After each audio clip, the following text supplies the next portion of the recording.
morning, everyone. My name is Natalie Fierro-Spock. I'm the co-executive director of Rural Arizona Engagement.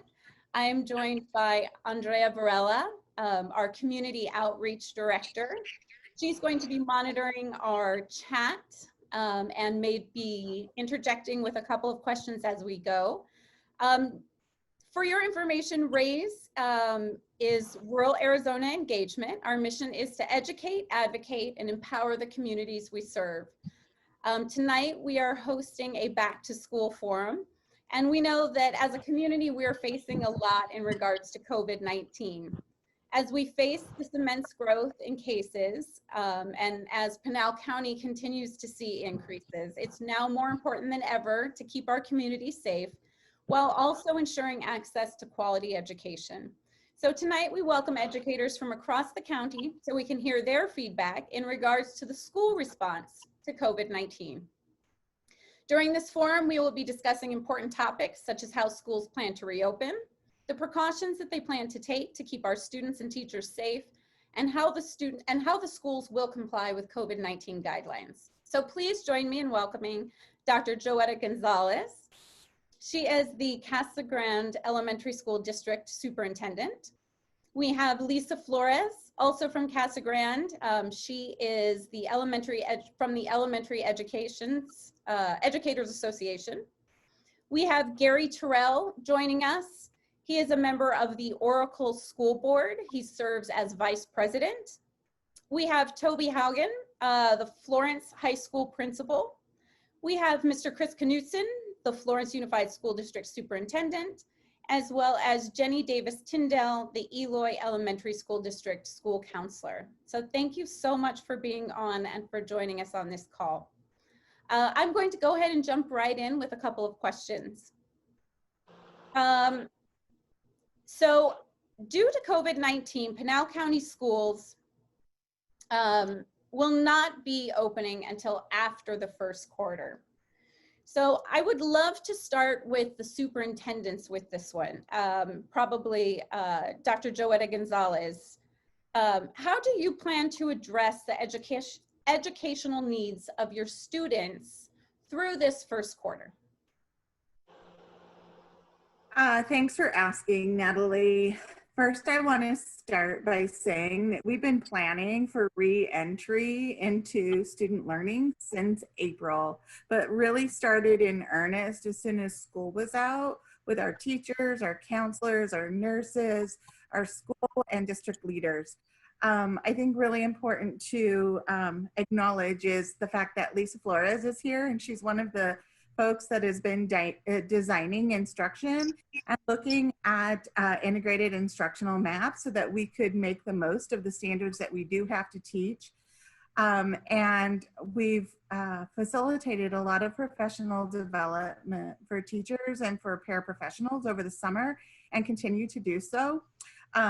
Starting when everybody came back on contract, we'll also continue to do so as the school year proceeds.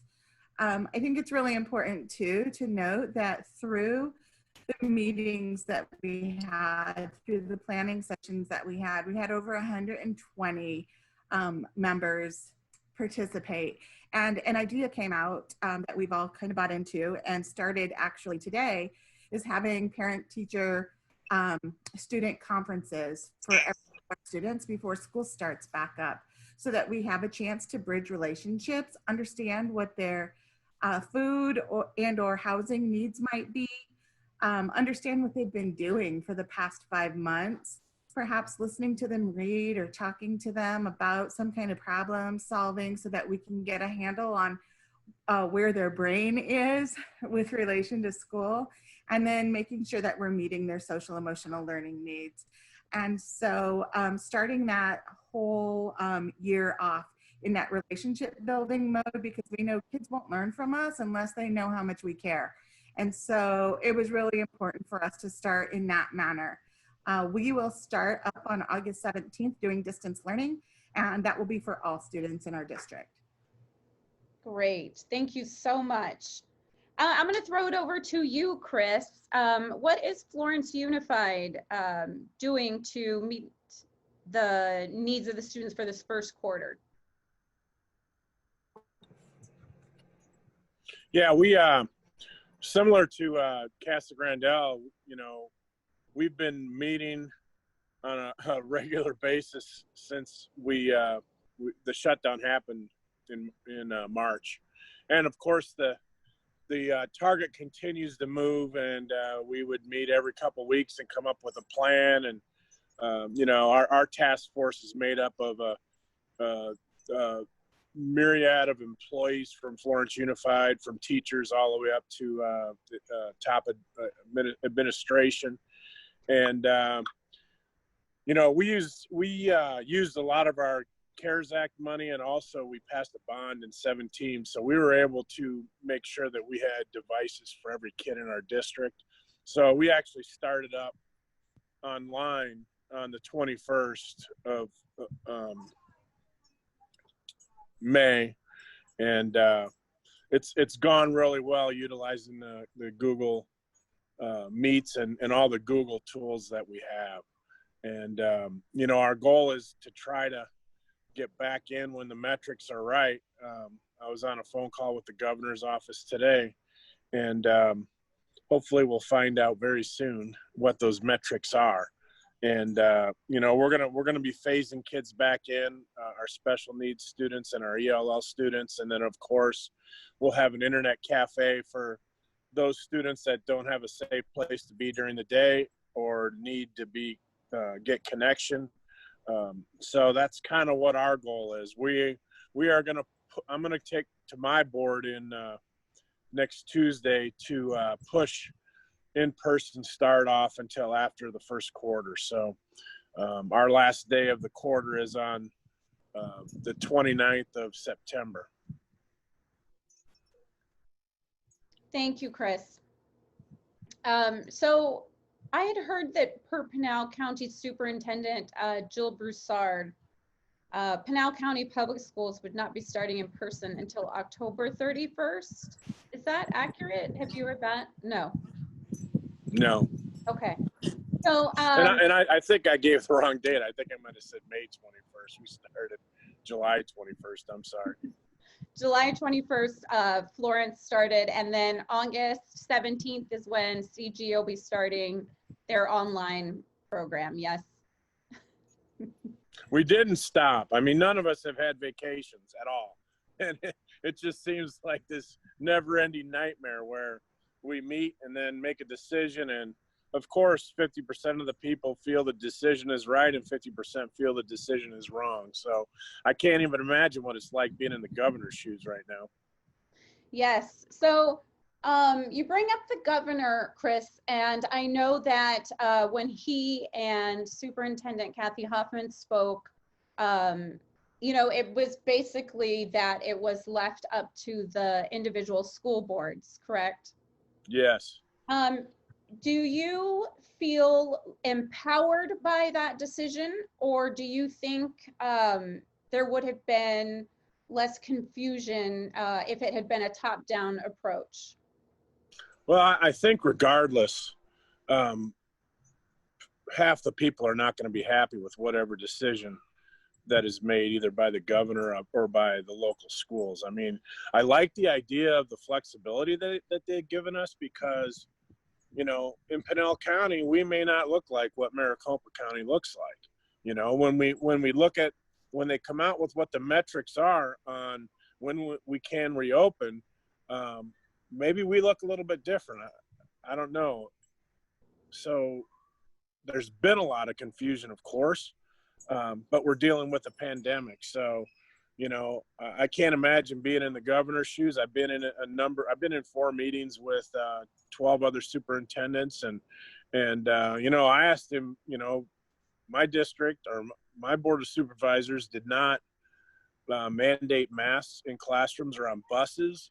And I asked him, I said, we need help with that because our teachers don't feel comfortable coming back if we can't put things in place to mitigate the spread of COVID-19. Well, after that meeting, they made a decision to make it a mandatory thing. And, the more things that we can do to try to mitigate the spread, I think it's going to get us back in school once the metrics are right. Thank you, Chris. Gary, I would love to ask you that same question as a member of the board, the Oracle School Board. How did you feel about the governor's approach to passing that decision on to school boards? I think our board, we've handled it twice. Like I said earlier, before we started the meeting, we've had and we've approved 2 plans about opening the school. The first was the hybrid plan. The second, after we found out we cannot get the sanitizing products and the equipment, such as the washing stations and the things to touchless faucets into the bathrooms, we had to delay it. So we're opening our plan on the 20th of next month with on-school online education, and we hope to turn around and start the hybrid in-person education on the start of the second quarter, which is for us, I think, October the 1st. Great, thank you so much, Gary.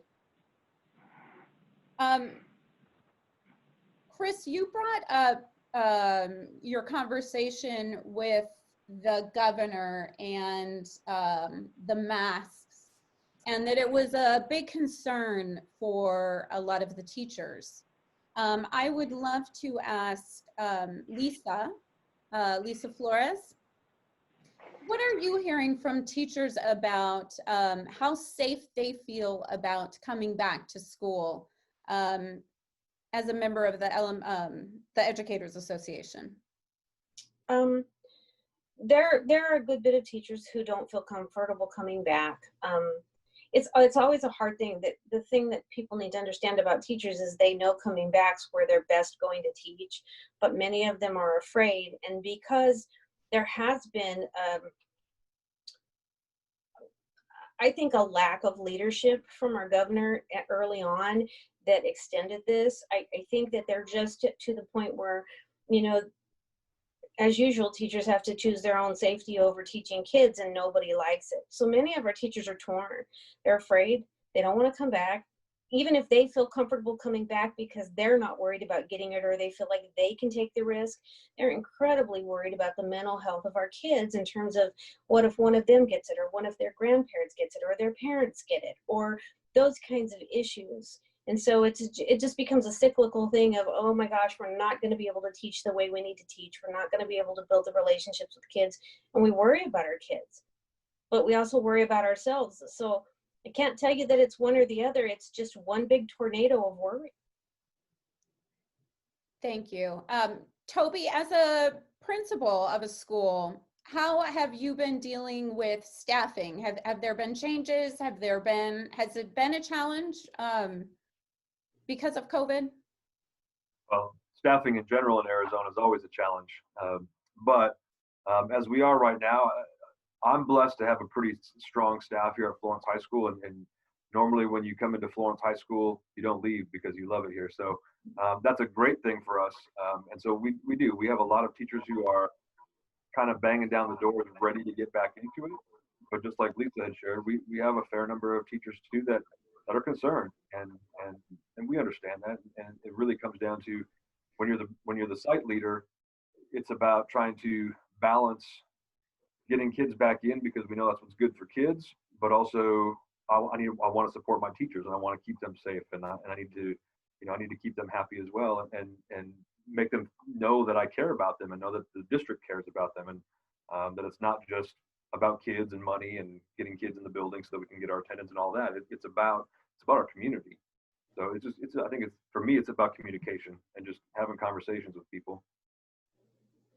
I'd like to add, I just want to make it real clear that Joetta has been wonderful. I think one of the advantages that I've felt just working in this district is that we've been included from the get-go. I mean, these conversations started like in the first week after spring break in March. And it was, all right, what are we going to do moving forward? We've got to figure all of this out. It's not that teachers don't feel incredibly supported in our district. We do. At the district level, they're giving us everything that we could possibly need, at least as far as anybody knows, because who really knows what anybody needs during a pandemic? But it's still the fear, and there's just, at some point, you just have to be able to say, here are the tools I have, I'm going to go out and do the best I can. And I think if teachers could hear that and say, wherever you're at and whatever you're doing, do the best you can by kids, that would be a good thing. But that also comes with consistent decision making from the very top down. It's not going to be a perfect decision because nobody knows what to do, but make a decision, and maybe don't make it 3 weeks too late. I think if teachers could just see people leaders at the state level making that decision, they'd be fine, because on our district levels, we know we're being supported. We're all in it together. Thank you. Natalie, can I say something here? Absolutely, Chris. You know, I've been in the meetings down there with 12 soups from around the state, and I have to tell you, it's been refreshing to see Kathy Hoffman and Governor Ducey. You know, you have a Democrat and a superintendent of public instruction, and you have a Republican governor. And I'll tell you what, I feel like sitting in those meetings, they are working together. And, you know, I know that there's a lot of finger pointing going on. The governor's been taking a lot of abuse from the media. But I just feel like, you know, in this pandemic, you know, they're trying to balance this thing, and you really can't balance it, because 50% of the people feel one way and 50% of the people feel the other way. So they're kind of, I believe, in a no-win situation regardless of the decisions they make. And that's why, you know, you asked earlier about the flexibility that we've been given at the local level. I don't feel so uncomfortable about that at all. And, you know, when we're ready to go back, I'm ready to get our kids back. We're going to start phasing them in. And hopefully, you know, we continue to see this decline. I mean, our teachers, you know, we surveyed them this week. And, you know, the number one thing that was on their mind was, you know, the mitigating factors of wearing, you know, we can't social distance in classrooms and wearing masks. And that problem's been taken care of. So we just surveyed them. If we hold off and come back at the end of second quarter, 90% of our teachers are ready to do that. And, you know, I think that's a pretty good number. You know, we do have some, that 10% that may have, you know, underlying health problems that would of course make them not want to come back. So, you know, we've been going online right now, and, you know, over the next 2 weeks, we're going to have our parents make the decision on whether or not you want to keep your child online when we come back. And then what we're going to do is we're going to shift. We're going to push all those teachers that do not feel comfortable, hopefully, we'll put them online. I mean, I don't know exactly what the number is. I'm assuming it'd probably be like 75 to 80% of our students would probably want to come back in person. There's been a number of districts that have done surveys, and it seems like that's the number. So, you know, I mean, of course, it's a huge lift to try and move some of those individuals into Edgenuity, which will be the platform that we use when we make the shift to come back in person. But I feel pretty good about that 90% number, and that's why, you know, we're not ready to come back on the 17th in person. So. And Chris, the 90% that you're referring to is the 90% of teachers feel comfortable coming back second quarter? Yes. Well, that's a good Oracle School District has done. Yeah, go ahead. good number. Go ahead, Gary. Oracle School District has done 2 surveys with the parents. The first one, we had 60% of our families willing to have in person-to-person education. The last one we did is just the opposite. It's 40% versus 60% online. We've went through and even found out how many people will ride the buses. We've asked them, we're going to do kids that need extra help. There's a day set aside where they will come, a maximum of 40 on a Wednesday morning for extra help or supervision when their parents need to get groceries and things like that. And we have a maximum of 40, and we do have a percentage of people that I think it's 15% that want to turn around and avail themselves of that. But we haven't seen any numbers like you have. I wish we did, because it would have made things a lot easier. So Gary, you said that it actually decreased. You had 60% willing and then it went down to 40%? Yep, it switched just from 60 yes, let's start school and let's do it in person. And now it's 40%. We'll do it, and 60% want to do it online.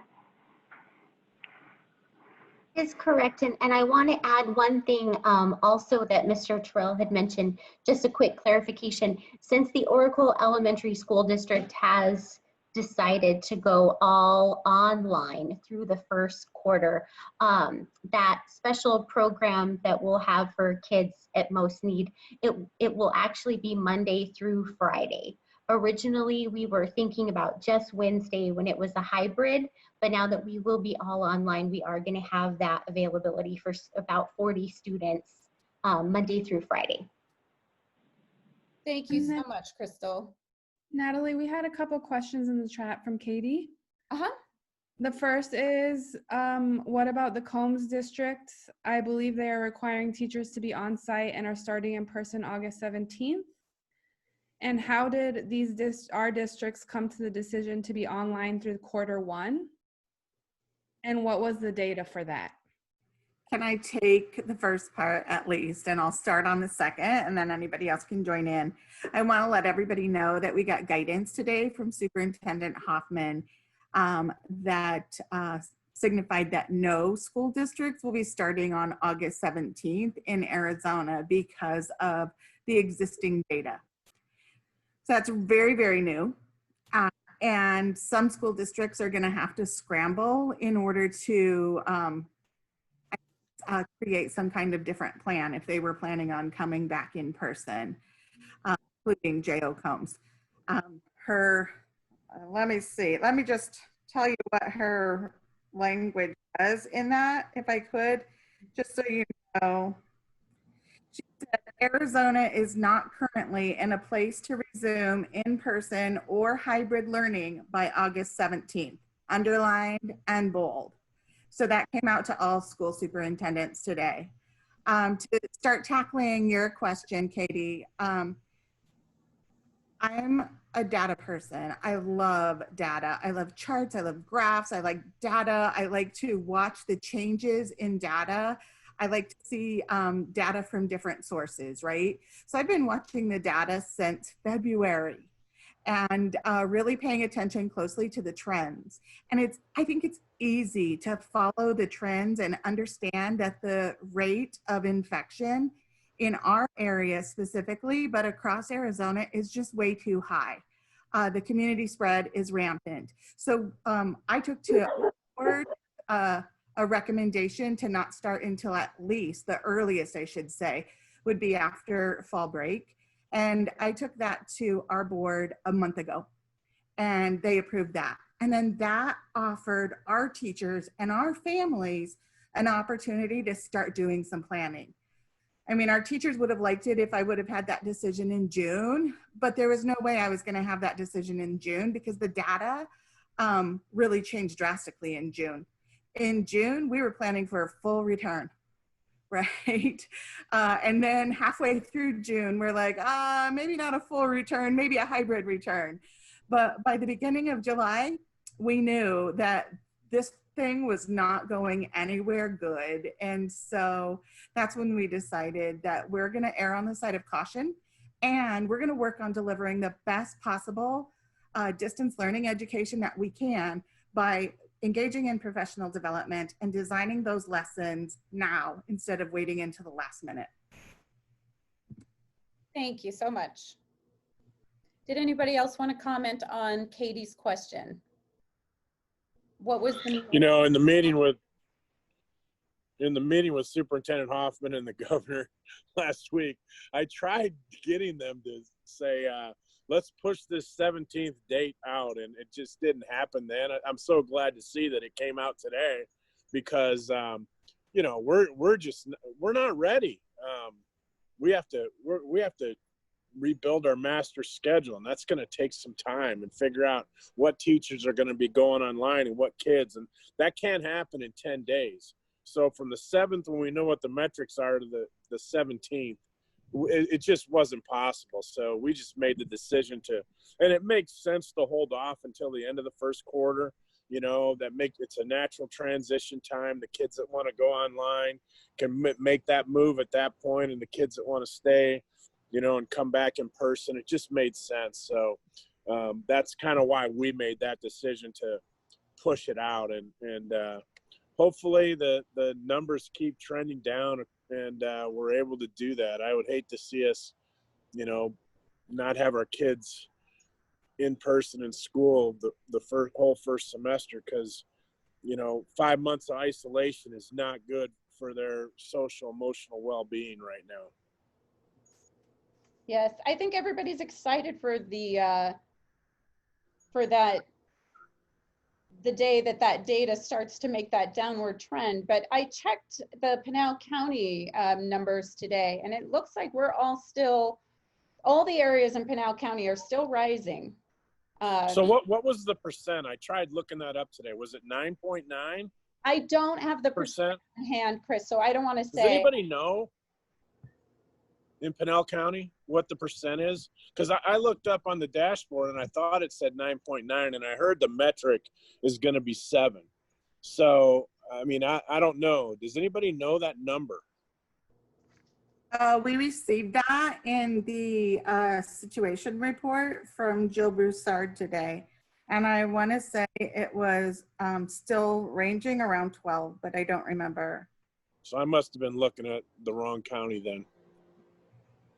I want to take it really to the students, centering them for a minute and for the next couple questions. I'd love for Jenny to start this as the Eloy School District school counselor. What have you been hearing from people, Jenny, regarding how students are adapting? How is it affecting their social emotional learning? First of all, I have the great opportunity of spending about a year in an online environment. So I come in with a little bit more of a different perspective after spending almost 20 years in brick and mortar. So getting that kind of a break, I wanted to come back to kids, and then here COVID hit.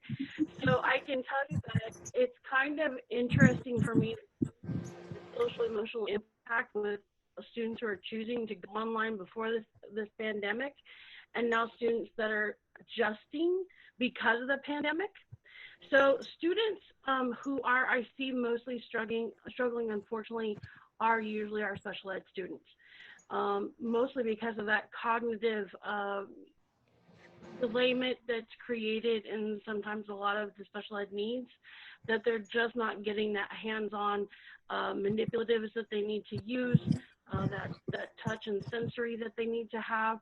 So they are probably the population that really is suffering mostly, and they're suffering in the online community that I also serviced a year and a half ago.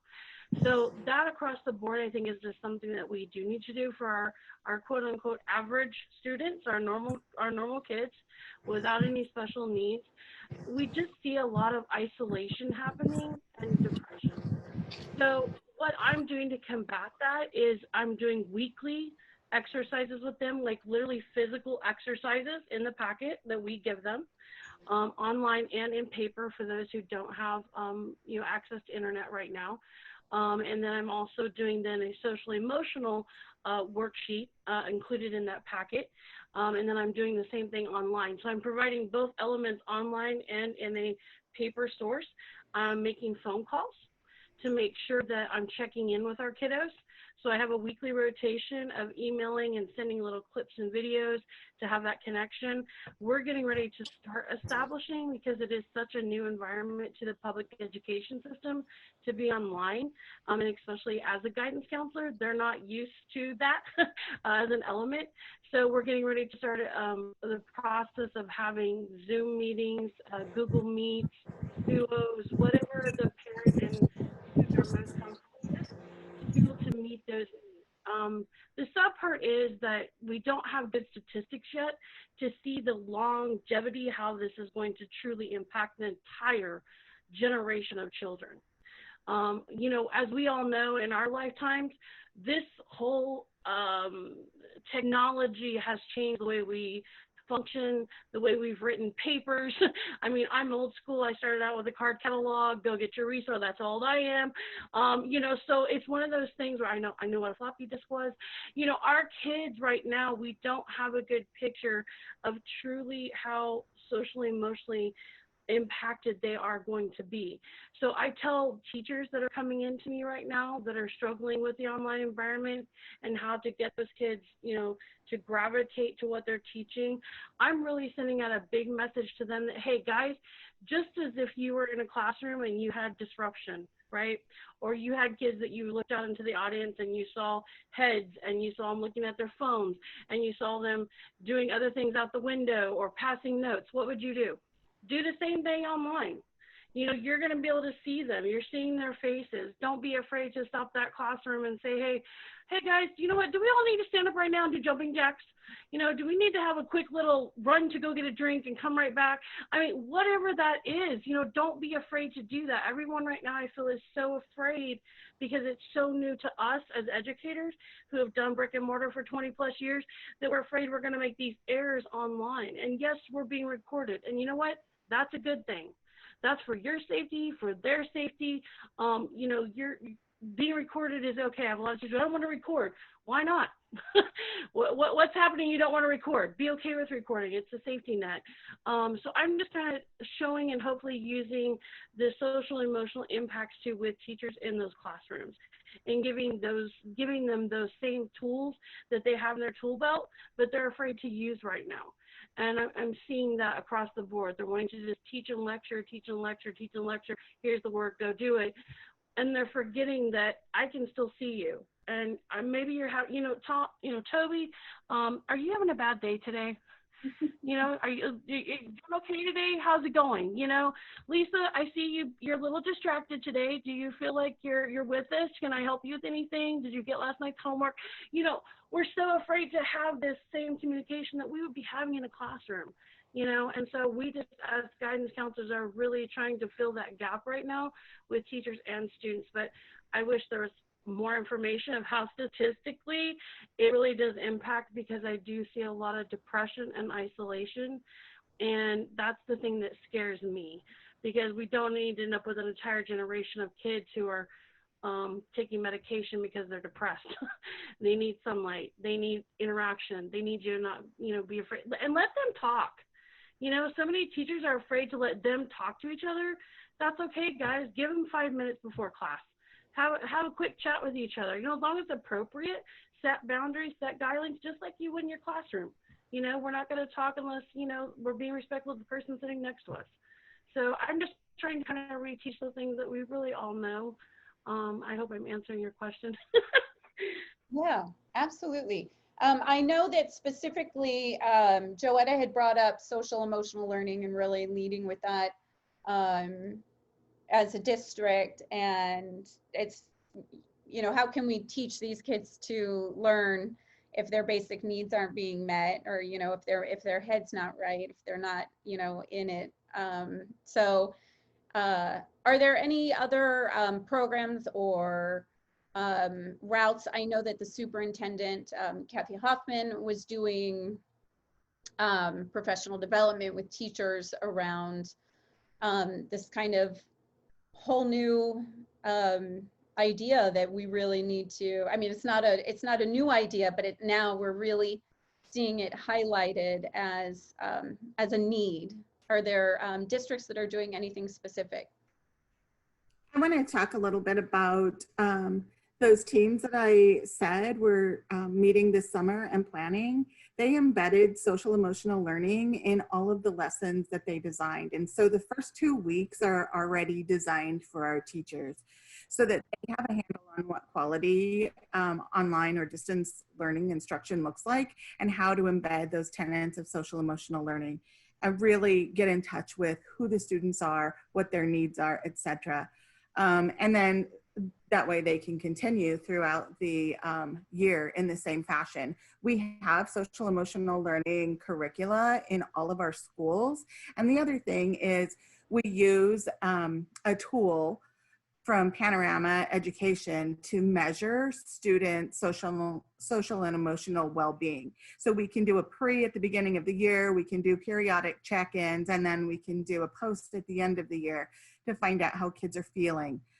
We also sent out to parents and to staff a wellness check early in the summer just to see how people were feeling themselves about the pandemic, to see what their needs were, to see where their hopes were, and to see where their fears were.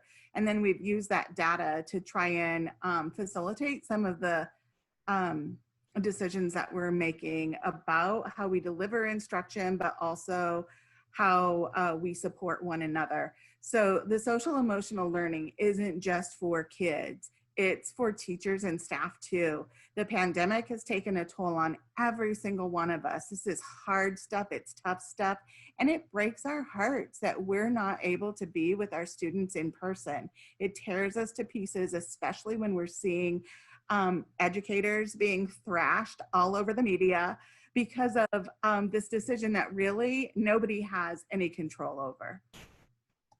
Thank you so much. Do Gary or Chris or Jenny, does Eloy have anything specific, or Florence or Oracle? Hi guys.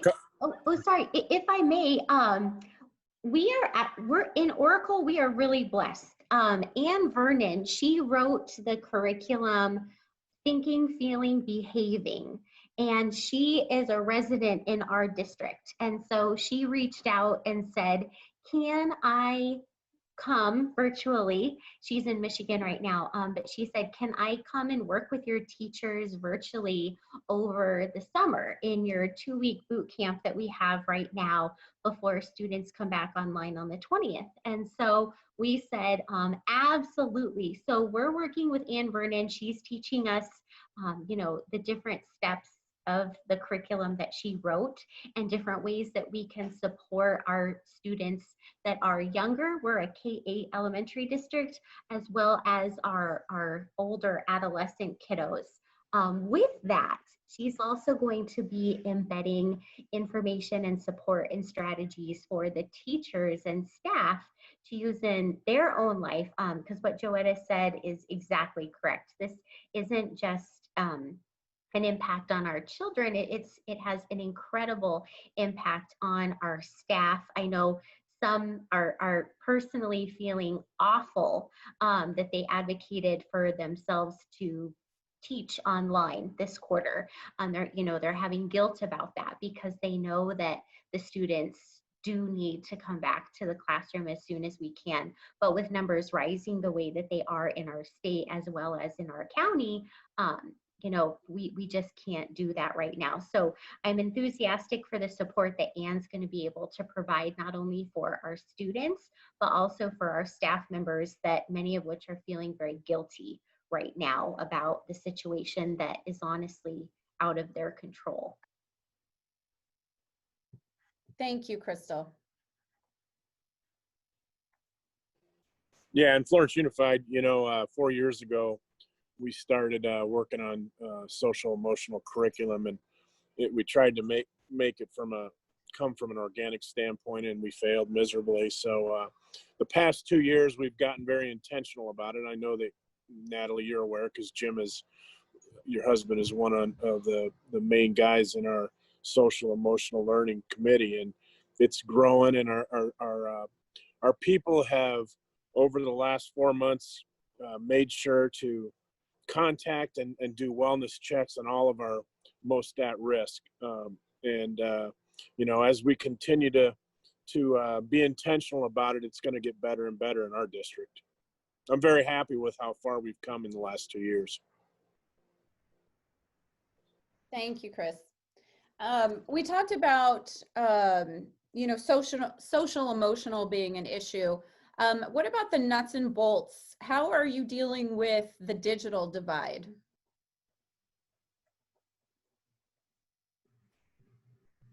A global shortage on devices is not helping.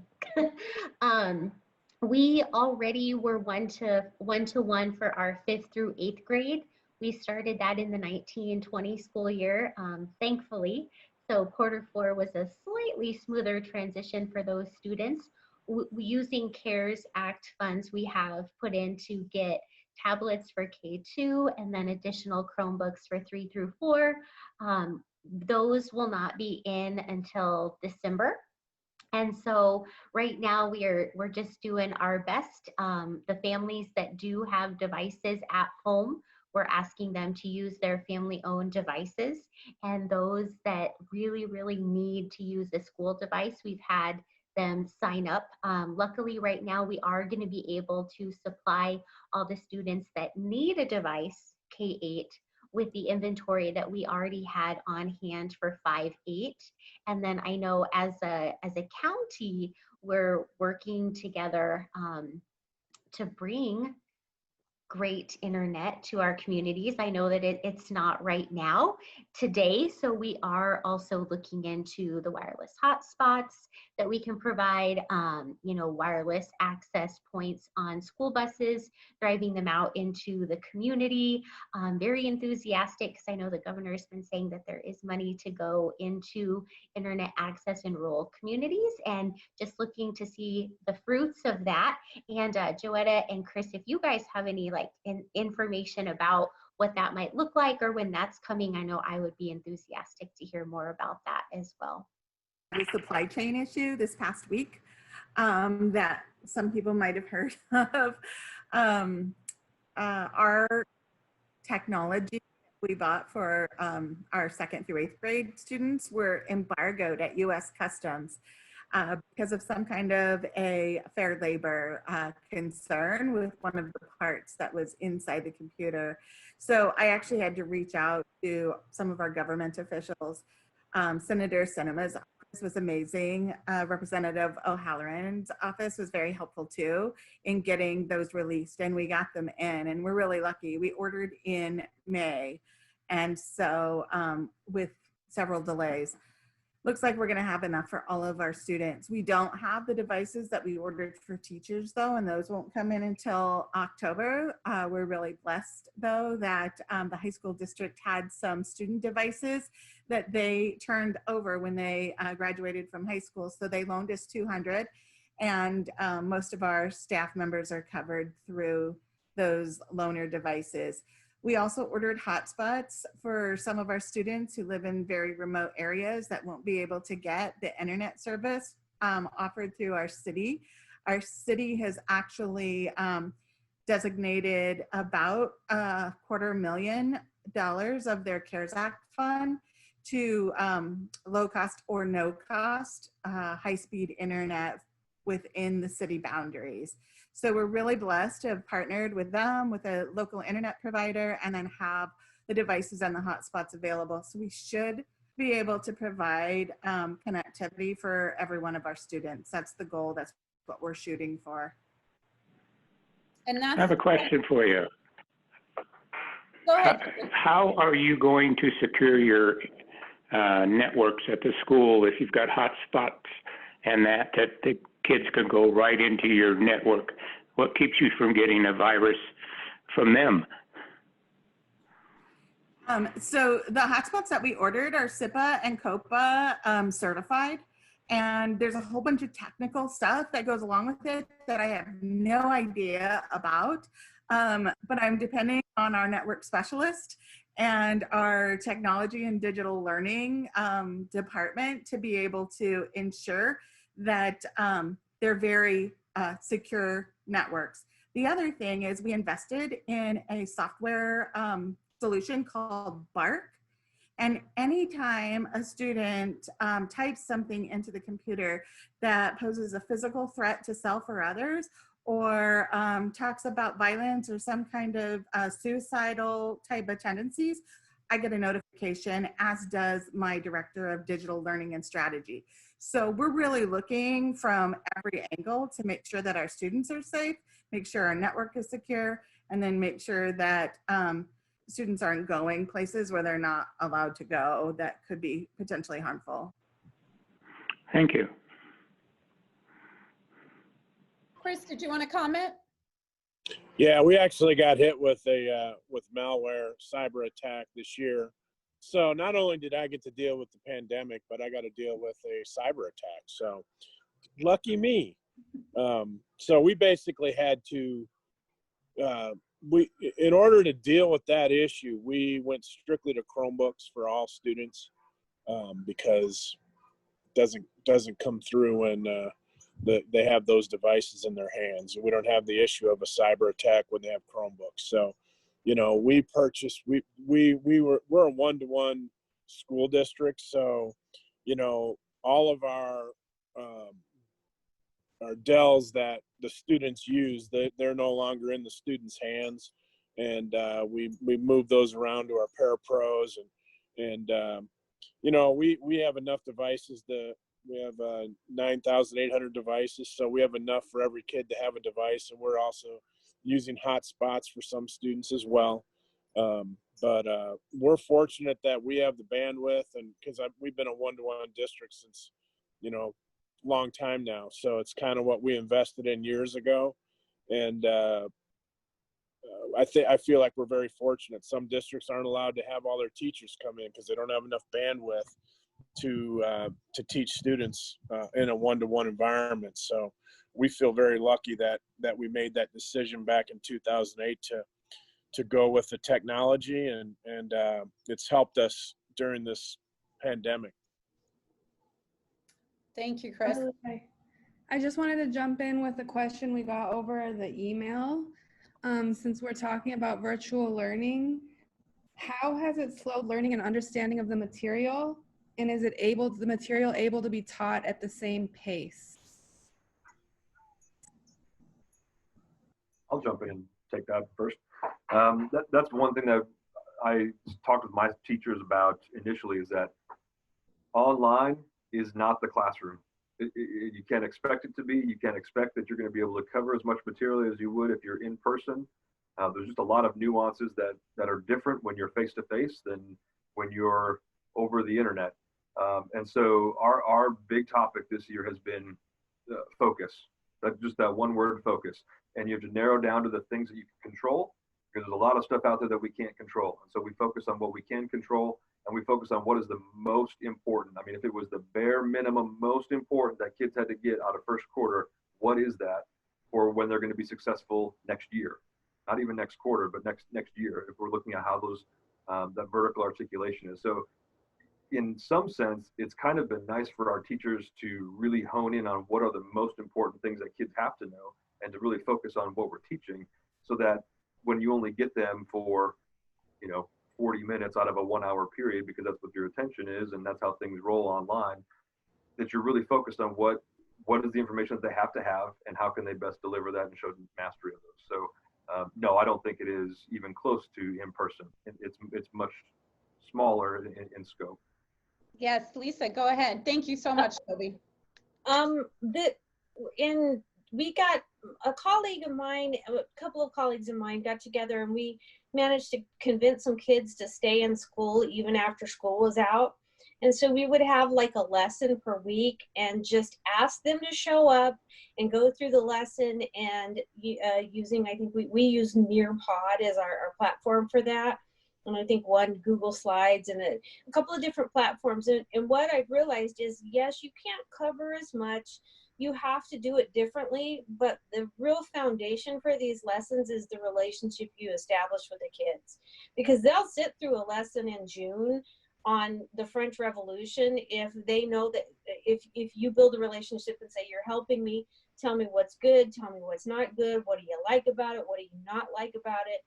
And so I realized when we did that we were going to be okay. In a pandemic year, I'm just not going to worry about covering everything, but I am going to worry that they're learning, that they have a good relationship, and that by the time they graduate from high school and go into college, they may not remember much about the French Revolution, but they might remember that Mrs. Flores had a sense of humor and Ms. Barron really asked them to debate and gave them the tools to do that. And I think those coping skills are going to take them as far as anything else will. And our district's been really good about having, we like Joanna said, we've been working together all summer long. And one of the things that we've done is create integrated pacing guides and introduce our teachers to different platforms. And so that and that alone has really made a difference. And the kids, they do learn. They do pay attention. They adjust. Thank you, Lisa. And Natalie, can I chime in here? Absolutely. Hey, if any of you out there have are in need of Chromebooks, I know a vendor that has 30,000 of them. Just shoot me an email and I'll get you his number. Yay, the power of collaboration. Thank you, Chris. So Chris had mentioned before that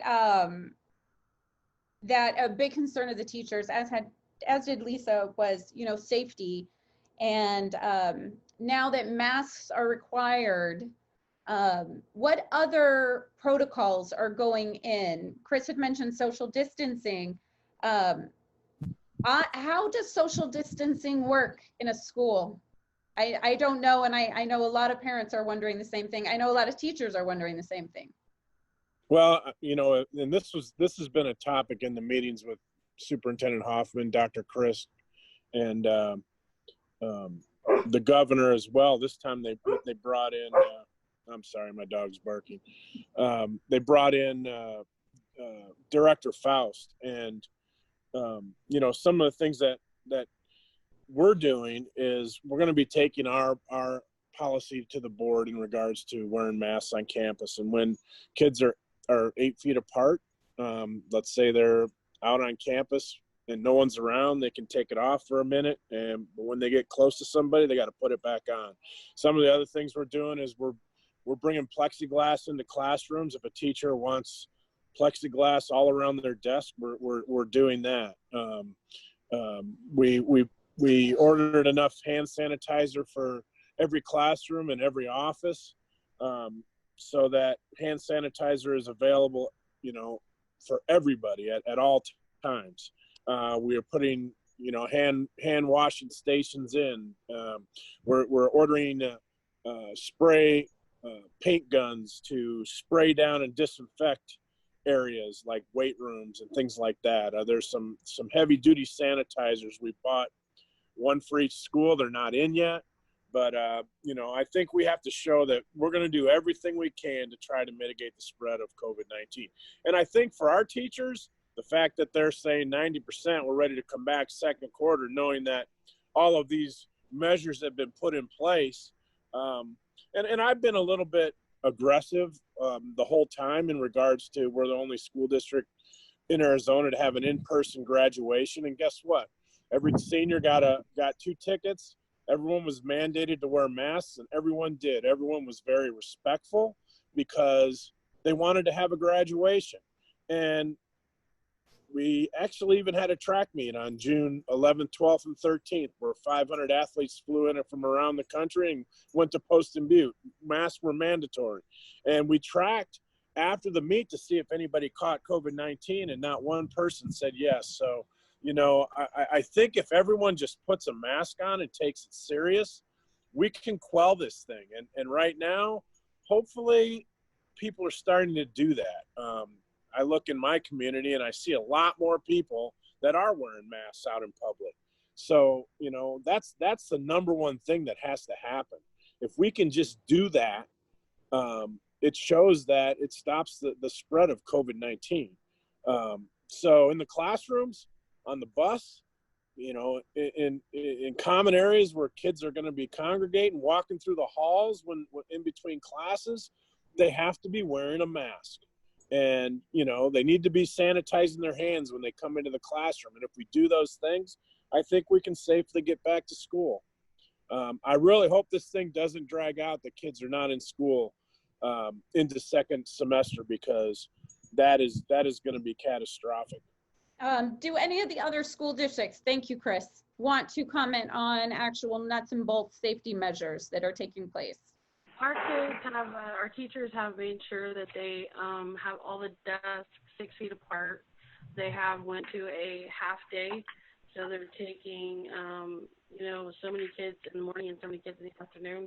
They are increments. That's it. They come in, they bus in, they go one way, they go to their class, they stay there for 3 hours, they come out the completely opposite way. They have taken out every ounce of possibility of contamination through any manipulatives, books, the whole 9 yards out of the classroom. It's literally walls and desks if they're lucky.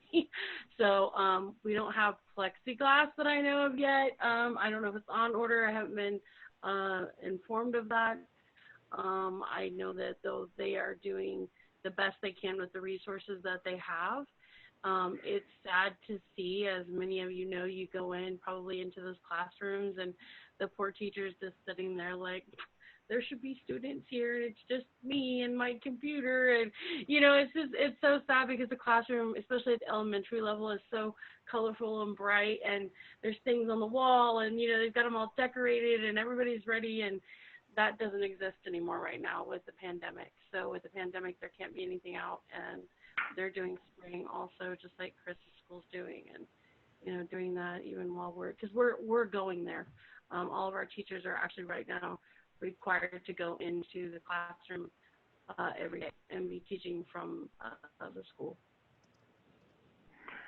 Oracle's turning around, and we bought the Chromebooks. We are trying to buy them. Protective cases, hotspots, licensings, and the carrier plan. We're trying to get a hold of PPEs, plexiglass for the entries and the offices. Bus conduct monitors. We're going to hire them. They will take the kid getting on to the bus and take his temperature as they come on to the bus. Any of the children that turn around or dropped off, walk to school, they'll have other monitors. They'll have entry points into the campus and turn around and take temperatures there. Additional cleaning supplies, we're going to get even a hot meal cart so we don't have to have them come to the cafeteria. We've ordered more picnic tables to put in specific areas where they'll eat if it's nice enough to go outside, or they can eat in the classrooms. Touch-free restroom upgrades, sanitizer dispensers. We're going to have it professionally sanitized once a week, the school. We upgraded the HVAC filters, signage. That's about everything we can think of, and it's unfortunately, it's a nice big chunk of money. Yes, thank you, Gary. COVID has proven to be very expensive. We've been using our bus drivers and classified people to build not plexiglass, but you can go to Joann's Fabrics and buy this vinyl sheeting that is see-through, and we use PVC pipe to create a barrier for our teachers. And you can put multiple barriers up around your desk. If anybody needs to see a picture of it, go ahead and shoot me an email. I'll take a picture and send it to you. But it's something that, you know, if you can't find plexiglass, you go to Joann Fabrics and buy this see-through vinyl covering and use PVC pipe to create stands that sit up around teachers' desks. Trying to get creative during COVID-19. Thank you.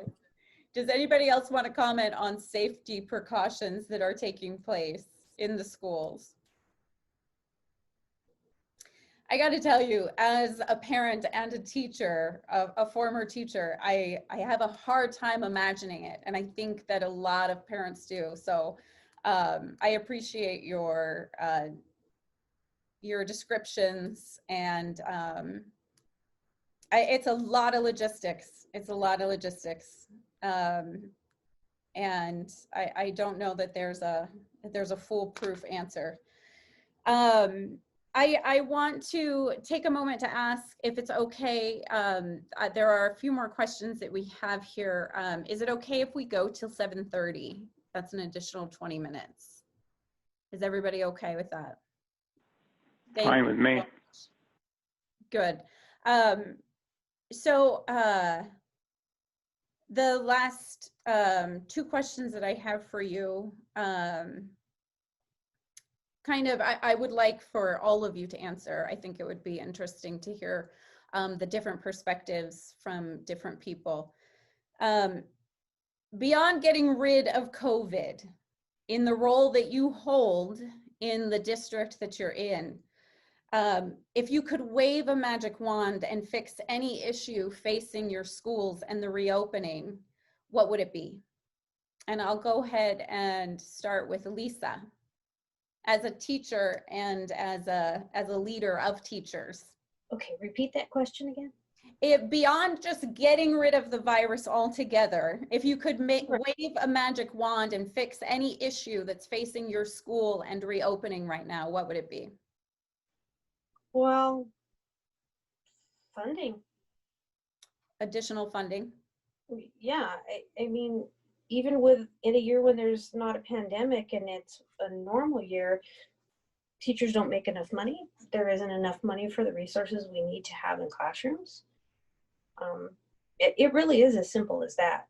If we had more money and we had more teachers and we had smaller class sizes and we had these resources ahead of time that we didn't have to skimp on until we got CARES Act funding to get the computers, we would have been in a much different position. And I think it's the shame of our state that our education is funded at the level that it is. And I think that needs to be looked at. I think the funding formula needs to be looked at. And I think the priority needs to be, on putting money into education. And it hasn't been in for a long time. Thank you, Lisa. Toby, how about you as a principal? I would say I would wave the wand of truth. I think through a lot of this, whether it doesn't matter what side politically you're on or where you're at, I think we can all point to certain aspects where maybe facts are not necessarily truth. And that has created worry, and worry creates fear. And when you have all of that, that makes everybody else's job within the school and the community more difficult. And all people really want to do is go back to a life when my kids are safe to go to school and I don't have to worry about them. And when my teachers can come back and they can teach and be around kids and not worry. And so I think I would wave the wand of truth. I love it. Truth around the world right now. I love it. And with truth comes trust, right? Thank you. Joetta, how about you? I'd have to echo what Lisa said with regard to funding. If teaching was a profession that was widely respected in our community and teachers made a living wage, a wage that would help them provide for their families. And we had HVAC systems that brought in clean air on a regular basis. And if we had plumbing systems that had clear water with enough hand washing stations around the school, so you didn't have to rely so much on hand sanitizer, which by the way is in short supply.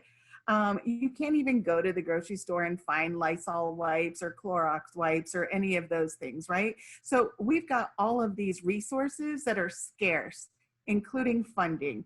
If we had more classrooms, if we had larger classrooms, if we had ways that we could physically distance students in a way that keeps the learner at the center, right? Because I think boxing students in behind all of this plexiglass is absolutely against everything that we stand for with regard to the student learning experience. I don't know how kids are going to come into school and learn with all of these new procedures. It just bugs me so much to think about all of these things that we're having to induce upon students. But if we had the space, if we had the funding, if we had the personnel, if we had the proper air circulation, water, etc., then maybe we wouldn't have to create these preposterous little situations in these classrooms that serve to isolate students within a classroom that shouldn't be isolated. So that's my magic wand. Thank you, Joetta. Chris, what are you doing with your magic wand? Well, of course, I agree with Joetta. You know, if we had the resources to double our bus staff and our teaching staff and the space to social distance our kids, which is what we should really be doing to come back to school, that is what I would say. But on top of that, I would say I would like to wave a magic wand over everyone in the United States that you have to be nice to one another, because we look at what's going on in our society across the country and world, and I just see a deterioration of our culture, and I just want everyone to be nice. Just be nice to one another. Can we just be nice? Thank you, Chris. Crystal, how about you?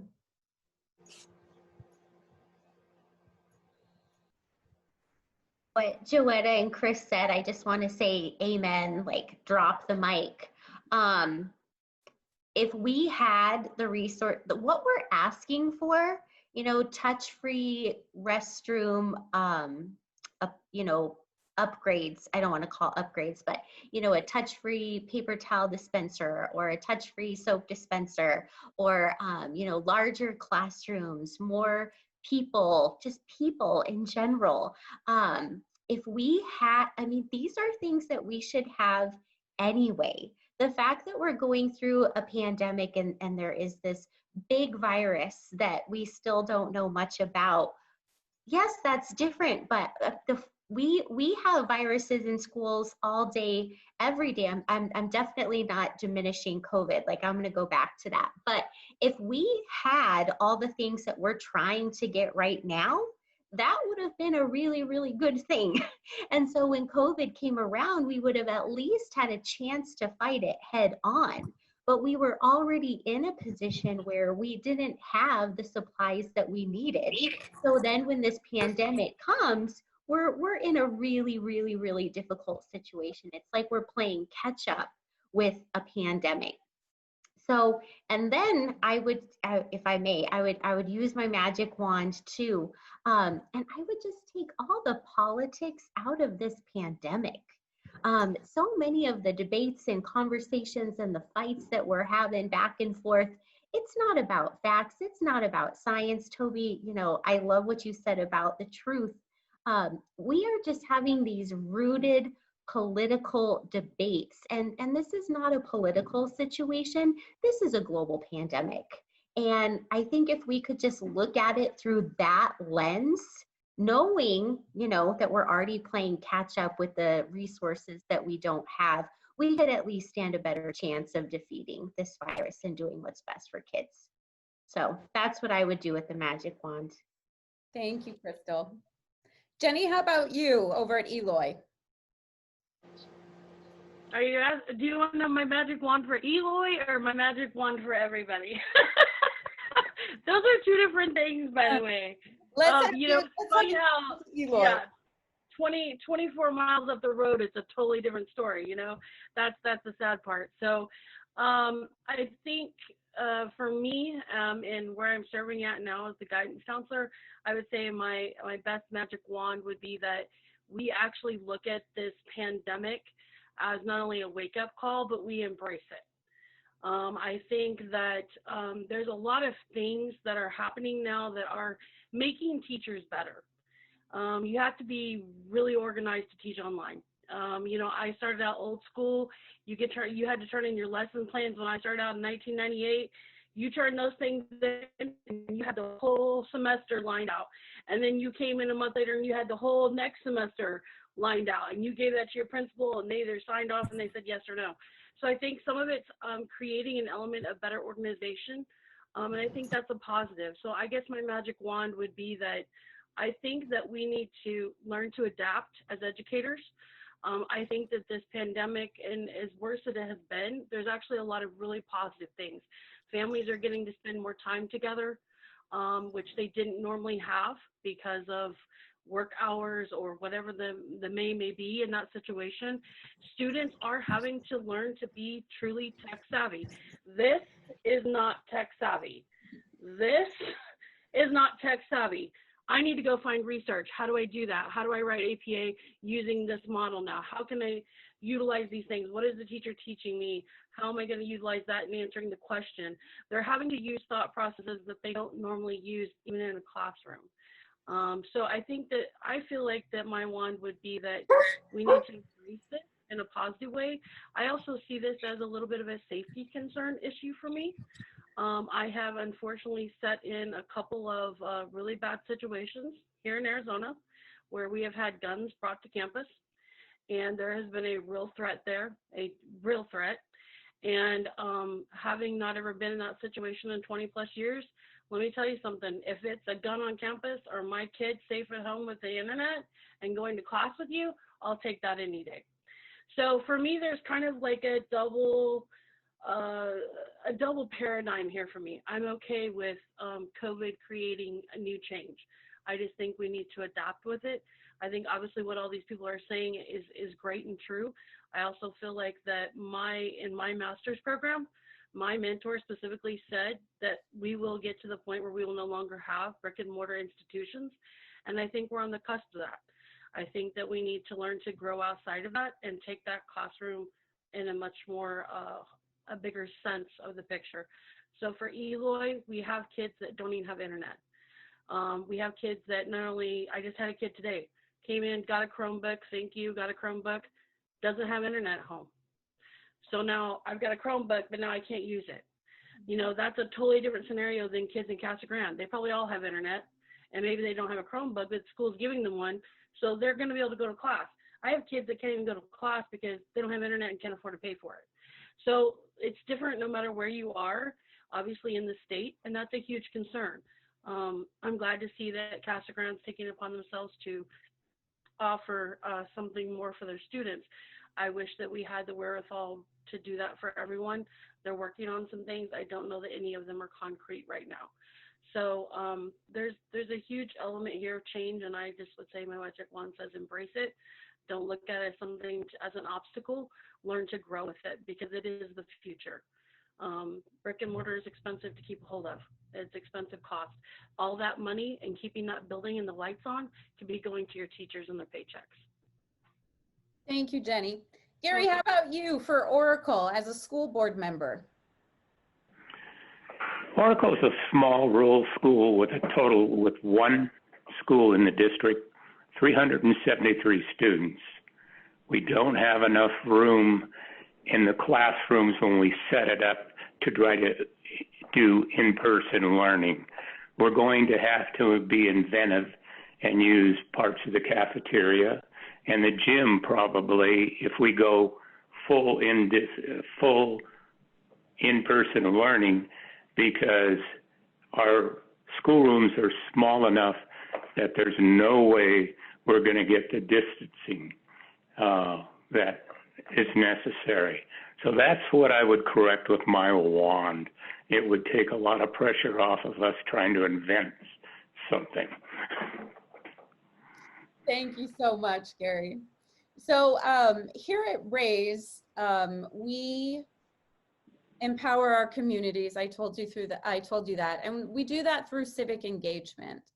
And you know, I've heard it said that this is not political, and for all intents and purposes, education should not be political. Health should not be political. Science should not be political. And yet here we find ourselves in somewhat of a polarizing place, right? So we actually preach here at RAZE that everything is political, that our everyday lives, right, are impacted by elected officials. So what we like to do is empower people to know who does what. And Chris had mentioned that in a no-win situation, you know, it's like, what do you do? But I think that in a no-win situation, I think that's when leadership needs to come the most, right? So I think my question for you here is just yes, no, maybe so, they're doing their best. We have a governor who has passed, you know, decision-making power to school boards. School boards are elected positions as well. And then in between there, right, you have county supervisors. So for instance, I live in Santan Valley. I'm in an unincorporated area. So decisions are made for me, not by a city council, but by the board of supervisors. And I would guarantee you that the majority of people don't know what a board of supervisors does. But, you know, they said that my area didn't have to wear masks. So they really do have a lot of decision-making power. In addition, you know, Joetta mentioned that Casa Grande City Council, which again is an elected official, an elected position, they voted to give additional funding for hotspots, right? That's an elected position with that kind of deciding power. And then you have, you know, state ledge. You know, it was brought up that we should be budgeting more for our education as a whole, as a state, right? The digital divide for our rural communities, that is regulated, you know, by state ledge. So I guess I would ask all of you just simple yes, no. I abstain. Do you feel supported by your elected officials? And you can highlight a win. You can say, I feel like I was super supported by this position, or I felt like this position dropped the ball.